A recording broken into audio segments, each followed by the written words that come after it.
আসসালামু আলাইকুম দর্শকবিন্দু, কেমন আছেন সবাই? চলে আসলাম আজকে সকালবেলা।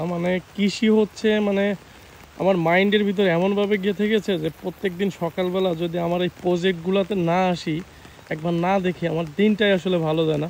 আজকে সকাল থেকে বৃষ্টি হচ্ছে, তারপরে হচ্ছে আসতে হলো। ওই যে বললাম, কি হচ্ছে না হচ্ছে দেখার জন্য। আসলে এগুলো দেখলে একটা মানসিক শান্তি পাই আমি।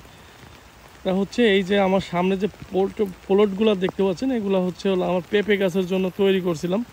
আর হচ্ছে এর ভিতর হচ্ছে আবার বটবটি করছি। এই যে দেখেন, আমি আপনাদেরকে একটু দেখাই।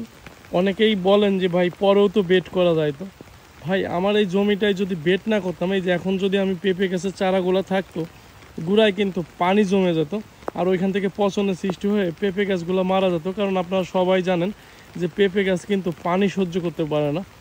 আর হচ্ছে এই যে নালিগুলো করে নিছি, এখন আলহামদুলিল্লাহ দেখেন এই যে বৃষ্টি হচ্ছে, কিন্তু আমার উপরে বেডগুলায় দেখেন একটু চুল পরিমাণে পানি নেই, কিন্তু দেখেন এই যে বেডগুলার সব পানিগুলা গড়ে কিন্তু আমার এই ড্রেনের ভিতর চলে আসতেছে। তা আমি বলবো যে বেড তো করাই লাগবে, আগেই করেন আর পরেই করেন। আমার মনে হয় পেঁপে গাছ লাগানোর আগেই এরকম বেড তৈরি করে নেওয়া খুবই ভালো। আর এই বেডগুলার চওড়া দেবেন হচ্ছে 6 ফিট, 4 হাত। আর হচ্ছে পেঁপে গাছের দূরত্বও দেবেন হচ্ছে 6 ফিট।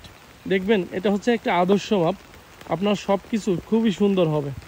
ওরা একটা সুন্দর একটা স্পেস পাবে একেবারে ছোটোর থেকে। আর হচ্ছে খুব মানে ফলনটাও অনেক বৃদ্ধি পাবে।